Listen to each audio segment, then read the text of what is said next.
Welcome to the Mission Report with Chris Dush. Joining us today is Susan Snelick, who proudly serves as the president of the Northern Pennsylvania Regional College. Her personal mission and vision is to ensure that NPRC is a strong economic driver for our region, preparing individuals for family-sustaining careers through education and training. Susan was a member of the inaugural Board of Trustees for NPRC and is honored to play a role in making this dream a reality for our underserved 10-county rural region.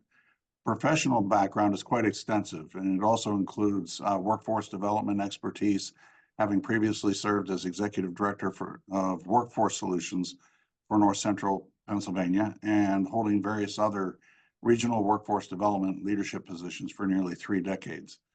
Susan, welcome to the Mission Report. It's an honor to have you here today. NPRC is a relatively new institution serving a very rural region in Pennsylvania. Could you explain your unique model and what sets NPRC apart from traditional higher education? Sure. Good morning, Senator Dush, and thank you so much for having me this morning. NPRC is a unique institution. As you know, we were formed to serve a very rural footprint in northwestern Pennsylvania that up until our formation was never served by a community college. And so in legislation, we are a rural regional college, and we're the only one in Pennsylvania. And it's a great opportunity for us to think about education differently than traditional higher education. And what I mean by that is when you look at most colleges and universities, they are tied and bound to a campus. So they're campus-based and therefore have building costs for infrastructure, for the buildings, for dorms, and sustaining all of that infrastructure. We're fortunate in that we don't have a campus. Instead, what we do is we partner with other organizations across our 10-county footprint to offer classrooms to our students to come to a location if they choose to. So if they want to be in a room with other students, they can do that. But if they would choose to be remote and take courses from home, they could also do that as well. So we're offering the maximum flexibility that we can because, as you know, serving rural Pennsylvania is complicated. We have transportation barriers, we have childcare barriers. So our students are facing a lot of challenges. And so we want to make participating in education as easy as possible. And I'm excited to share that we are developing asynchronous courses. And so those are courses that are more self-driven, where individuals can log in when it's convenient for them and on their schedule. But we're doing it in a way that's different than other institutions because we want to make sure they're still engaged, that they're still talking to real people, and that our courses are rigorous. And so we're excited to roll those out this fall because we've heard from students that while they want to participate in education, they can't always do it at 6 o'clock on a Tuesday.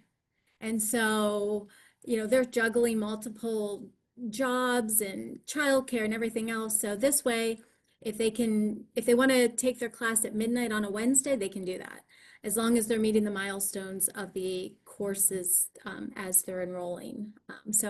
We're excited to serve, and we're growing and doing better every day. And you want to touch a little bit more, expand a little bit more on the partnerships you have with other locations. I know, like for instance, the Community Education Center up in St. Mary's and others. Mm-hmm. You use those for proctoring tests as well as classroom time. What are some of the other organizations, and how do you schedule that kind of stuff? Sure.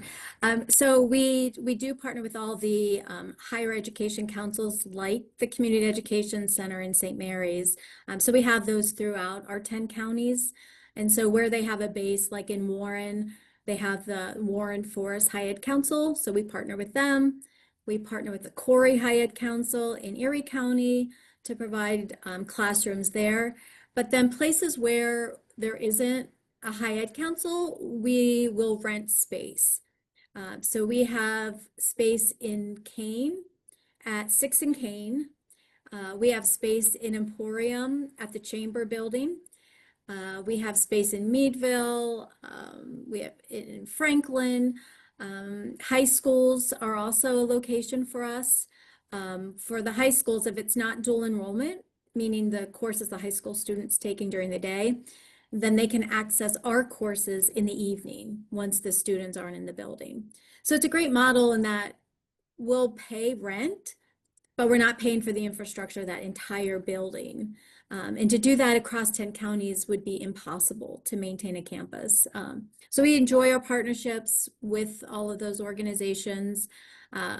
They've been great. They've been really great and receptive to NPRC. And without them, we wouldn't be as successful as we are today. Yeah, and it's great flexibility for you guys, and it also provides opportunities for people. We are very rural up here, and for somebody to drive, I mean, we've got people driving over an hour each way to work up here, but when you're also working and trying to have to go to classes, having something that's more in your community and close to home, that's a huge benefit, and versus having to drive an hour in the opposite direction, go past your house on the way to another university, which is what a lot of our folks were facing for many years before NPRC came into being. Right. Yeah. So what degrees and academic programs do you folks offer? Sure. So our 6 associate degrees currently are business, criminal justice, education, human services, general studies, and advanced technology. So those are the 6 associate degrees. And then within those degrees, we have specializations so that if a student wants to go in a particular route within the degree, they can do that. So we're not about building out 100 different degree options. We're really about providing career pathways in our local communities. And we're not about providing training and education where they're not going to get a job. And then what we've also done within our academic programs is we've built out work-ready skill sets. And so what those are, they're certificates that students can get, but it's only 3 or 4 courses that they'll take that specializes in a specific topic. So for example, we have bookkeeping. So they can take 3 classes in our business degree and they can stop there and they have their bookkeeping certificate. We have marketing. We have an offender rehabilitation skill set, and we have a social work skill set. So those are just some examples of the different skill sets we're building out. But you know, as we know, people are looking at education different these days and not always willing to make the commitment of 2 or 4 years. So what we're trying to do is be responsive to that need and give them what they need to get the job or to maybe get the advancement in a job already that they have. But if they want to build out the degree, they can do that too. So they can continue to get the certifications and stack them on top of each other, that eventually they'll end up with their associate's degree. Well, your background working with workforce solutions and others, it already provided you with connections to local businesses or regional businesses, actually, in your position. Yeah. How has that helped you and NPRC when it comes to the flexibility to actually provide things that the employers are looking for? Sure. You know what? I think my background has really helped us build out this area within the college. Before I came to NPRC, workforce development was sort of this small piece that fell under academics, right? And so they were trying to put a square peg in a round hole and couldn't quite figure out how to do workforce development at a college level. And so what I did is I formed an entire division within the college for workforce development because, as you said, I know from employers' feedback for over 30 years that was like the primary need that we needed to meet. And so I knew the importance. It's just as important as the degree. And so we built out that division, and we're doing all kinds of different things. So we're doing apprenticeship training for employers. We have plastics apprenticeship. We have industrial maintenance apprenticeships.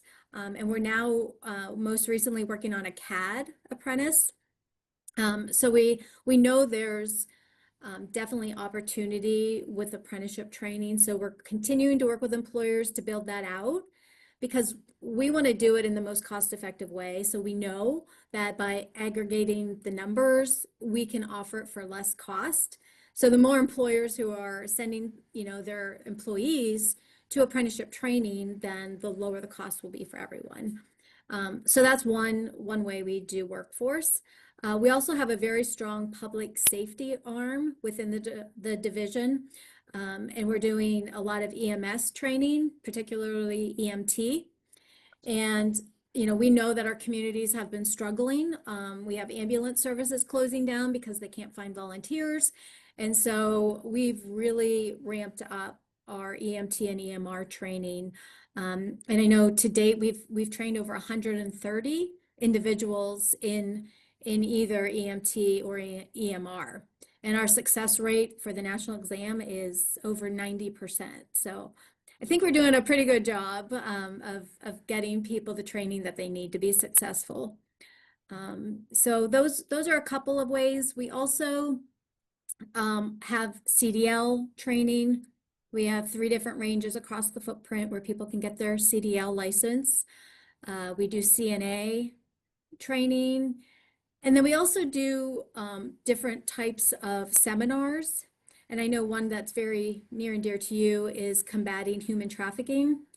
And so that's something that we partner with Lantern Rescue, and we offer that workshop throughout the footprint as well. So we're really focused on what are the needs of the community and the employers. And if we don't have it, we'll build it, or we'll find somebody to partner with to bring it to the employer. So I'd say we're doing a pretty good job in that area. Do you guys have business owners that are members of the board? Yes, we do. So that also helps. Yeah. And it's one of the things that I kind of knew that, but as I was thinking about asking the question, it was going to be more of a question. No, sure. Yeah. Yeah, we definitely do. And we also have an advisory committee, and that committee is very large because we're serving 10 counties, but we invited employers and stakeholders, which includes superintendents, chambers of commerce, to meet with us twice a year to give us input into curriculum. What are the needs? Where do we need to shift? Where do we need to focus? So I think that's even a bigger opportunity for employers to participate and give us feedback. Yeah. Again, it's an informed flexibility that you have that helps you to produce graduates and certificate holders that are actually able to go out and immediately impact the job market, as well as taking care of their families. So right. I appreciate Absolutely. that. Yeah. Yep.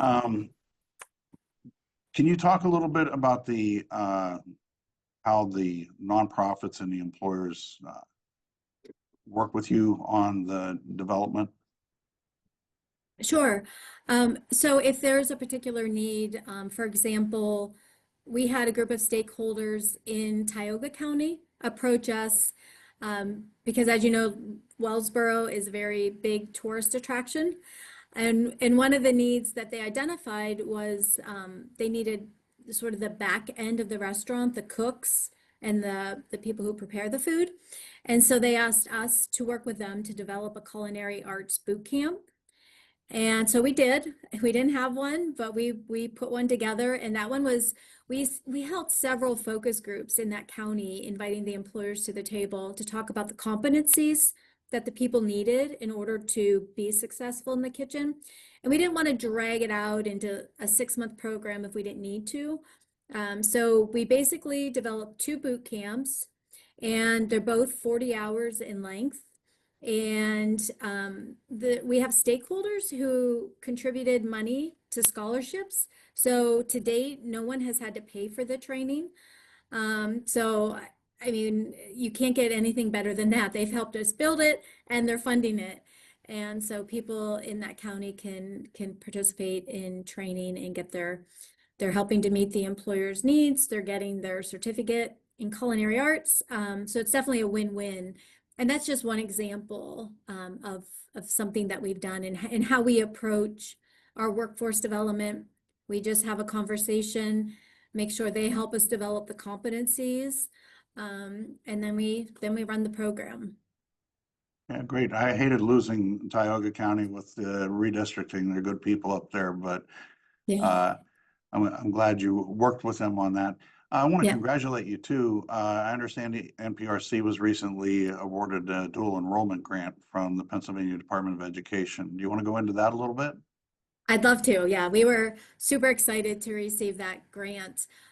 So it was over well, it wasn't over. It was actually $1 million, and it will be effective this fall. And so students across our 10 counties will be able to take dual enrollment courses at no cost. And so, as you know, I mean, that's huge. As a young person thinking about pursuing, a college degree, whether it's 2 years or 4 years, they'll be able to get credits from NPRC at no cost and potentially leave their high school and graduate with an associate's degree, 60 credits towards their bachelor's with no debt.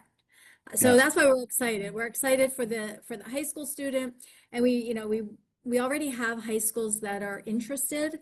Right now we're going out and we're talking to all the schools within our 10 counties, which there's a lot of them, and trying to build out offerings that are going to help the high school. So it's not just a one-size-fits-all model. So for example, the work-ready skill sets that I talked about already, a lot of our high schools are interested in that. They want their high school students to leave with these skill sets.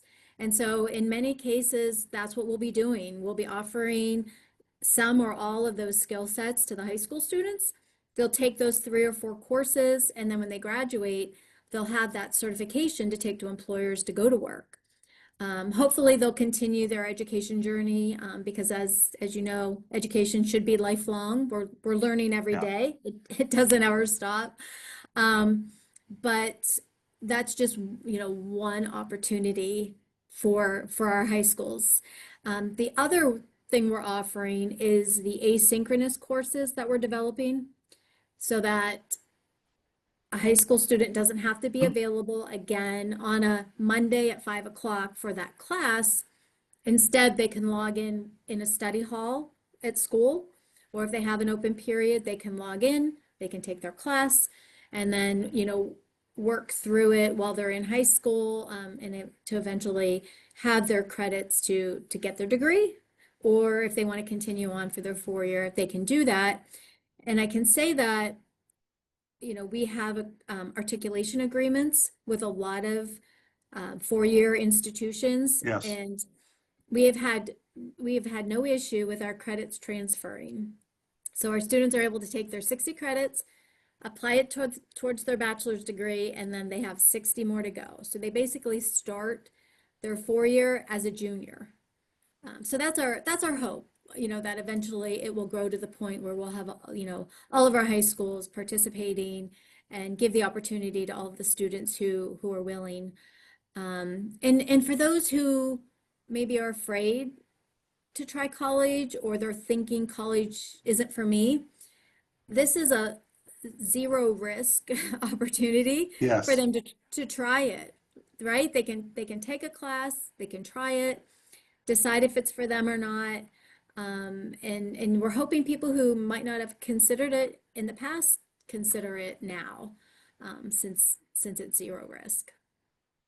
The tremendous opportunities have been there for going back decades with college level examination program, and never really got the schools and the high schools and that pushing some of these things and giving people the opportunity, what you're doing both with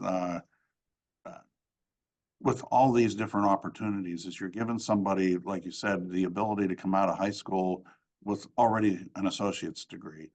And the military has started doing that, going back a couple decades. You know, while you're in here, if you want to get your degree, your associates will take your, will work to accredit job skills training that the military is doing, we'll work to get that accredited, and then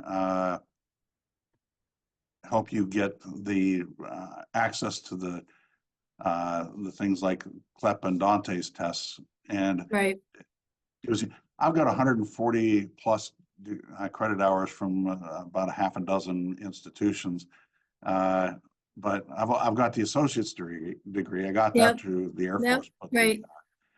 like you said, it's a lifetime of learning. You need to keep up to date on things. And speaking about keeping up to date and moving forward, I heard that you've recently updated your new strategic plan. Do you want to go into that a little bit? Sure, I'd love to. So we went through quite a robust process to come up with it's our 2025 through 2030 strategic plan. And we did focus groups throughout the 10 counties that included employers, students, alumni, stakeholders, staff, faculty. We really wanted to reach far and wide so that we built a plan that was solving the issues of our communities, right? We want to make sure we stay connected. So our new mission is that NPRC puts learners first by providing affordable and accessible education and career pathways to sustainable income. So that was a tweak to what it used to be. It's much more intentional in that we're very much focused on career pathways. I know we've talked a lot about workforce development and academics, and we want to make sure the two come together for the student so that if they take a workforce program or course, that can translate into a skill set or a degree. We don't want people to have to stop and start. We want to make it as easy as possible to move along pathways. And sustainable income is also very important to us. We want to make sure our students are getting good jobs. And so we're preparing them through training and education for good jobs. The other piece that I love about our new mission is that we put learners first. Because since I've came into this position, my focus has always been on the student. We're here to serve. We're here to make sure every student who wants education is successful. And treating and serving students is different. It's not a one size fits all for every student because they bring different things to the table. And so how do we best serve every single student? And so that's near and dear to my heart, and everyone really, I can say, that works here at this college feels the same way. We have always put our students first. Our new vision, I love this one too. It's transforming lives, elevating communities. So it's short, it's sweet, but it's exactly what we're trying to do. And then I can tell you, I won't go into all the detail, but we have 4 pillars that we identified where we've identified goals related to each of those pillars. And the first one that I already talked about is student first. So we're being intentional that our goals related to the student are like our #1 pillar. Career pathways, again, building education offerings around pathways. Community engagement, making sure that we're talking to our stakeholders, our employers, and making sure we're relevant for our students. And then the last one, which you're going to like, is financial stability. So we want to make sure that we're building a future here at NPRC where we don't want to have to be reliant on state dollars. We want to be able to sustain our college in a way that we can make it affordable, keep it affordable for students, keep the costs low, and less reliant on state funds. So it's a goal and something we're working hard to do. And I don't know if I've talked about the cost specifically already, but if somebody wants to get an associate degree at NPRC, it's really affordable. It's only $185 a credit. And our board implemented measures several years ago where we don't charge any fees. And without any type of financial aid, students can get their 2-year degree for under $10,000. And that's if they go post-high school, the academic route. If they go when they're in high school, before we had the grant from PDE, it was only $60 a credit. So very affordable for the high school student. Again, if we don't have the grant and they have to pay for it, we keep it very affordable.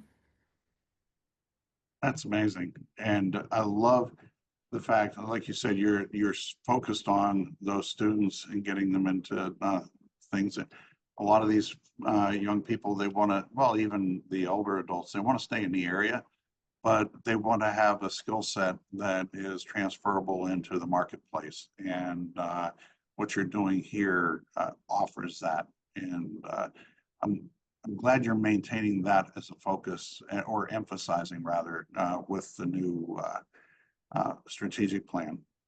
Yeah, thank you. NPRC covers a very large geographical area, and you're doing it without a campus. You have some unique approaches to serving the communities. Could you explain how you get the instruction to the students? Sure. So as we already talked about, we provide classrooms in locations when we partner with organizations, but the teaching method is different. So we use technology, and we're basically, our students are in a Teams meeting similar to the meeting we're in right now with the two of us. The instructor could be anywhere in Pennsylvania, or we actually have a few adjuncts that live outside the state. So the instructor is connecting through Teams, and the students are either in classrooms or at home. They log in to the meeting, and the instructor, teaches them live. And so they'll see their other students either, like I said, in the classroom with them or on screen. And that's how they interact. But for us, the model was pre-COVID. So we were ahead of the game before Yes. COVID, right? Nobody was doing all this. But we had to do it this way because in serving rural Pennsylvania, we're never going to have a class of 20 in Coudersport, Pennsylvania, right? And so you have to build efficiencies in your delivery. We might have 2 in Coudersport and 3 in St. Mary's and maybe 3 more in Corey. So what it enabled us to do for that one class, we connected all of those classrooms, all of those students into one meeting space. So we're paying for the instructor one time, and all of those students then are able to learn from that instructor. So it moved away from the whole campus-based model, but they're still getting that live instruction if that's the model they want. And that's what we've really built NPRC based on. But then COVID happened, and then people got used to these types of learning environments, and then they also got used to doing things from home. And so that's why we're building out the other option, which is the self-driven asynchronous option. So they don't have to be in a live meeting, but they can still enroll in classes and basically take themselves through the course with assistance from our advisors and our faculty, helping them all along the way. Yeah, Susan, we all know, living in rural Pennsylvania, the interconnectivity with broadband and that sort of thing. Since NPRC started, can you touch a little bit on how that connectivity has improved and what that's meant to your students? It's definitely improved. I can say that for sure, because we I can tell you when COVID hit and students actually had to go home to learn, they weren't in the locations where they had that strong, robust internet. We had to send hotspots home with the students. So we distributed hotspots across the whole entire region to our students who needed them.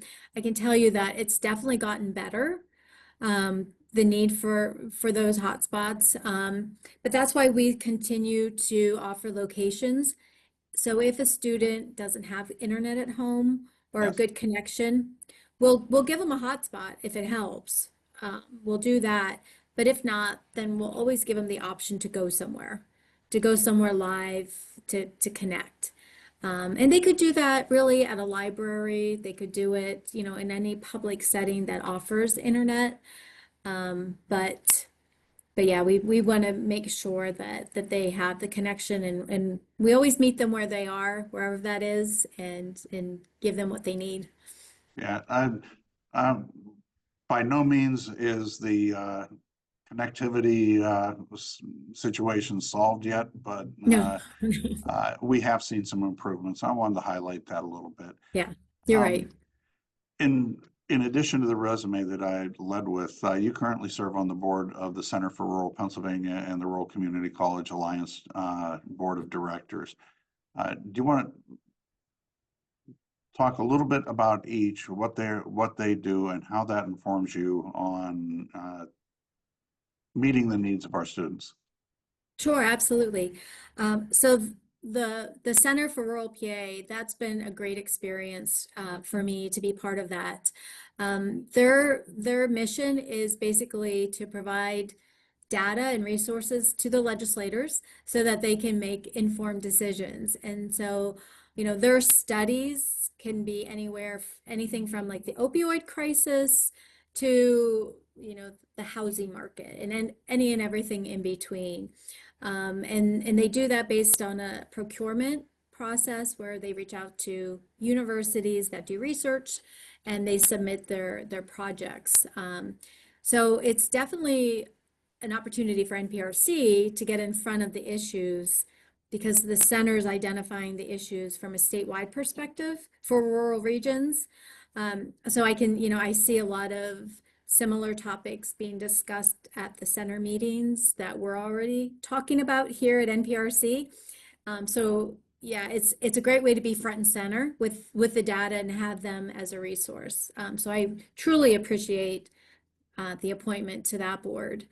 And then the Rural Community College Alliance, that's a national association serving rural facing communities.